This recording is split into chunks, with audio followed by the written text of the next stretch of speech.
What really makes a story stick with you? We're about to break down the most valuable lessons from a $27,000 investment in storytelling education. We've boiled it all down into 4 core principles. Think of this as your no-fluff framework for telling stories that people will actually remember.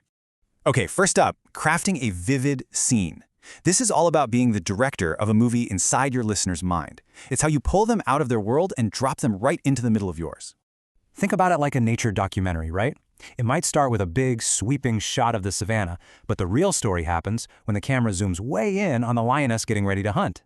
That's our first big secret. You have to go from the big, abstract idea to the small, concrete details. And here's exactly what that looks like. I faced a difficult challenge.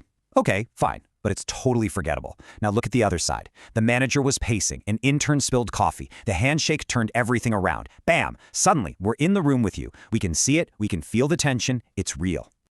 Another killer way to zoom in is to use actual dialogue. Seriously, stop summarizing conversations. It's so dull. Quoting what someone actually said makes the moment feel so much more immediate and, honestly, way more juicy. Oof, just feel the impact of that.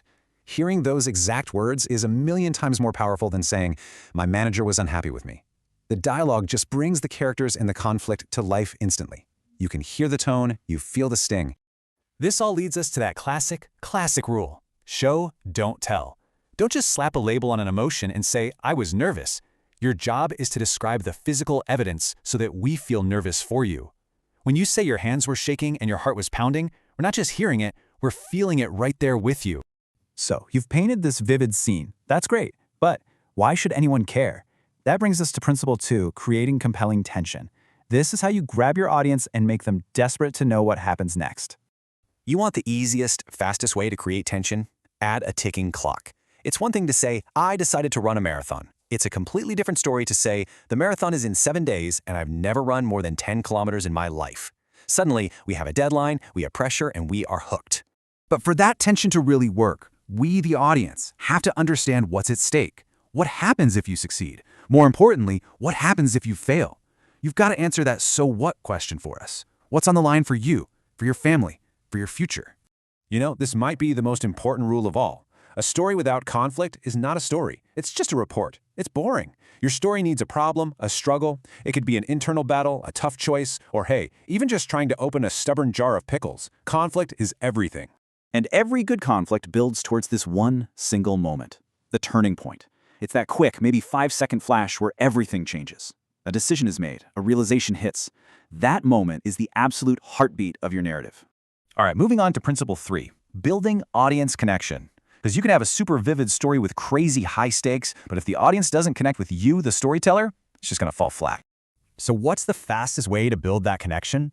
It's vulnerability. We're so often taught to tell stories to impress people, but stories are for connecting. So don't just share the wins. Share the struggles, the messy parts, the "I have no idea what I'm doing" moments. That's the stuff that makes people trust you. This slide nails it. This is the difference between a polished summary and truly thinking out loud. Let us hear your raw, unfiltered thoughts. Let us inside your head, because that's where the real emotion is. Hearing those doubts makes the story so much deeper and way more relatable. And you might be thinking, well, I haven't climbed Mount Everest, so I don't have any good stories. Wrong. The opposite is often true. Huge dramatic stories can be entertaining, but they're not always relatable. You know what is? Missing the bus, learning a tiny new skill, having a small aha moment. Those universal experiences are absolute gold for building connection.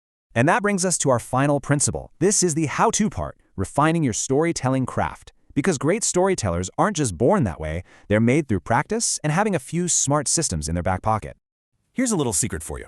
The best storytellers don't necessarily have better stories. They just have more stories ready to go. So start a story bank.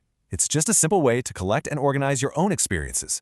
Give each one a title, note the lesson, a quick summary, and a theme. That way, you always have the perfect story when you need it.